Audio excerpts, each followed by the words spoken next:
Sahana Vavatu Sahanau Bhunaktu Saha Viryam Karavavahai Tejasvinavadhitamastu ma vidvishavahai. Om Shanti Shanti Shanti.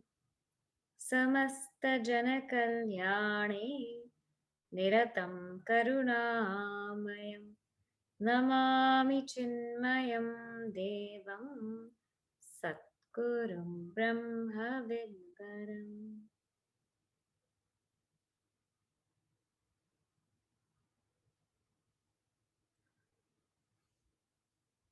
All right. So before we go into the verse today we have Kacie who's going to speak on Sugandhim. Just a few key points I want to tell you. Starting tomorrow, we will close the room at 5:30. Okay, so we get into the habit of discipline. We've been a little bit lenient because Lakshmi ji asked me. And since she's part of this, I said, okay. But starting tomorrow, 5:30, we will close.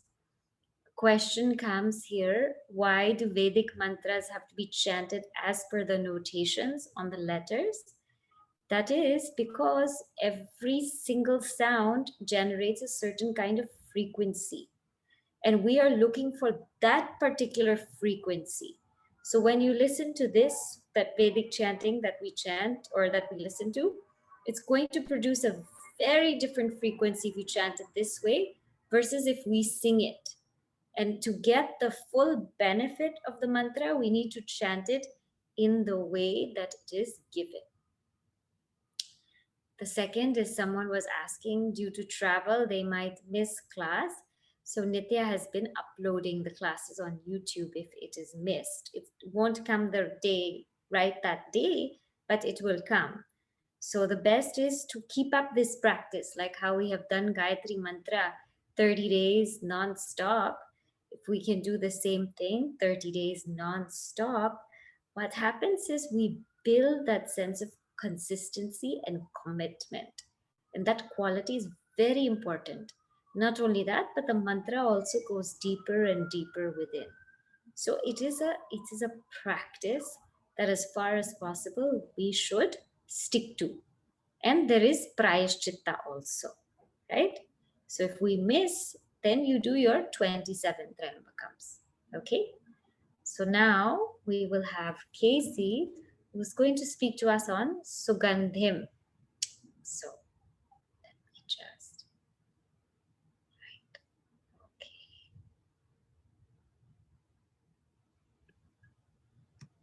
Hari Om.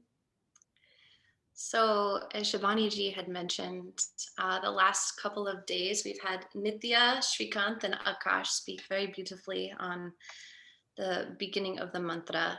And this leads us to Sugandhim, which, as we've learned, means the one who is fragrant. So Lord Shiva being fragrant. And isn't it interesting that man, as humans, our strongest sense is our sense of smell. We could relate that to, I think, an example that Shabani ji used was Dunkin' Donuts. If it's miles down the street, we can still smell it. But that's not necessarily exactly why our sense of smell is so strong. Fragrance, it can take us far deeper than just to the object itself. We can look at someone that we meet. This happens all the time, right? You see a face, you know them from somewhere, but you can't really remember. Or maybe you hear a song on the radio and you somewhat remember some lyrics, but not all of them. But there's times where we can smell a particular fragrance and it takes us to a very, very particular place, maybe a person, a memory. And I was reflecting on this and thinking about when I was a young girl, my grandmother used to eat these lemon drop candies and would tell me stories in this very small home. And to this day, if I smell a lemon drop candy or even taste it, it takes me back as a young girl listening to these stories, smelling it on her breath. And it's powerful because she passed away when I was just 5 years old. But what's even more interesting than the strong sense of smell that we have for that what is fragrant is that there's this idea that maybe you also have experienced. It's very easy to pick up on fragrances around us, right? We can even smell other people very easily, but we often lose awareness of how we ourselves smell. And that can be as simple as we cook all day. We cook with onions and garlic, and then we go out and see our family, and they're like, "Oh, mom, you smell like you've been cooking." But we ourselves, we can't notice it. Or I think back when I was a young girl, maybe I was a young teen, I used to love camping, me and my neighbors and cousins. So, if mom and dad were inside the house for the night, we would actually go into the forest where I grew up, and we would create little small campfires without mom and dad noting. We were okay though, we knew what we were doing. And, we would have our fun thinking that mom and dad would never know. Once we were done with our campfire, we would patch it up nicely with the dirt, maybe even change our jackets, thinking, mom will never know. But of course, I walk in the house and she can smell the smoke on my hair. She knew that we were causing trouble out in the backyard. And it's a silly example, but how true is it that, we're so focused on trying to convince, mom, oh, I was not by the fire. I've changed my clothes. I using this idea of preaching rather than what we've actually practiced. We get so far away from what we are actually doing. And this also goes into our awareness of what everyone else around us is doing. The fragrance of what this person intention is, what this desire that we seek out. We're constantly looking out on all these fragrances around us, including our own physical body, our own physical fragrances, that we don't take that time to really reflect on what our own fragrance, what our own essence is. So, to really begin reflecting on, well, what is our fragrance? It requires that mona, that mananam, right? We have to make an intentional effort. It's not just spraying perfume and walking outside the house. If that was the case, we would never have to shower, right? That wouldn't be good. So, the same thing is that we can't just constantly look outwards, constantly preach. We actually have to move inwards and take that contemplation to start reflecting on what this fragrance inside of us is. We lose that awareness. And by chanting this mantra, by looking at our altar, our photos of our Ishta Devatas, it's remembrance of the fragrance that Bhagavan Shiva, by what Guru, the fragrances that they have. It reminds us for us to go in and reflect on the essence of ourselves. Now, it sounds like this whole idea of fragrance is getting a bit deeper than maybe just the smell of Dunkin' Donuts, yes? But it's true, right? Fragrance is far beyond just a smell. Fragrance is beyond the senses.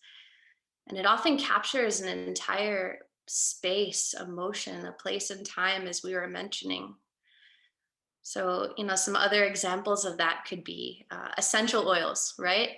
They're very popular right now. You're feeling stressed out, use some lavender, and it'll bring the experience of calmness or help you rest more. I think the best example could be that, around the holidays, we tend to decorate our house however we want. And I know here in the US, if you want to put pumpkins on your doorstep for September, October, put certain autumn decor in your house, it does its job. But when you walk in the house and you smell pumpkin spice, it brings in an entire wave of maybe a place and time, whether it's the start of school, a time where you gather with family, darker days that are cozy, the holidays. It brings in so much more than just the pumpkins and the cinnamon that you're smelling on that candle or that coffee or chai that's brewing. So we have to ask ourselves, what exactly is fragrance? What is the fragrance that's being talked about? Because this fragrance is so far beyond the senses. And if we think of the fragrances of Bhagavan Shiva, the fragrance of ourselves, it's really what is weaved within our actions, within our minds, within our emotions. It's the essence at which we practice in our lives. And it's what differentiates when we do work versus when we participate in seva. It differentiates when we sing a song or when we express devotion. It's when we make a donation versus when we make an offering. This is what fragrance is, right? Why do we idolize our Ishta Devata, our Guru, any of our idols? I think there's a quote, and I didn't look up who said it, but people don't remember what you said, but how they make you feel. Yes, that's usually what we remember. The same reason that when we think of this mantra, when we look at our Ishta Devata, we're not looking at a person or an image on the wall. It comes with a whole package, whatever that means to you, whether that is protection, that is peace of mind, that is unity with your true self. So we have to ask ourselves, what fragrance are we ourselves offering to the world to best serve the world?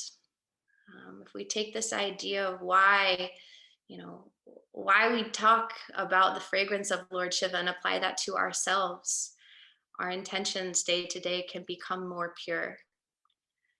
So, taking this idea that our sense of smell, this idea of fragrance is so powerful, but at the same time, it's sometimes something that we often lose awareness of in ourselves that requires that contemplation, that mananam. But then also that it has such a strong ability to weave its way into our own actions, our own intentions, our own daily lives. So I leave you all with just this idea to contemplate that what if your own fragrance was with the intention of serving, loving, devotion to Bhagavan and the world around you. So, Hari Om.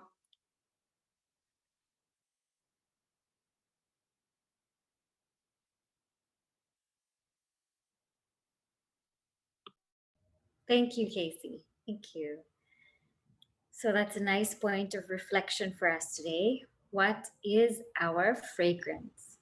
The fragrance of Bhagavan Shiva is this dispassion, it's equanimity, it's calmness, it's silence, it's desirelessness, it's absolute purity.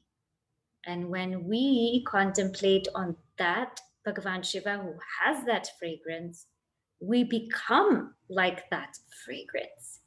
We begin to have that same quality. So today would be a nice day when we say, or after we say our Maha Mrtyunjaya Mantra, to reflect upon what is our fragrance and how we can become more fragrant in our daily lives.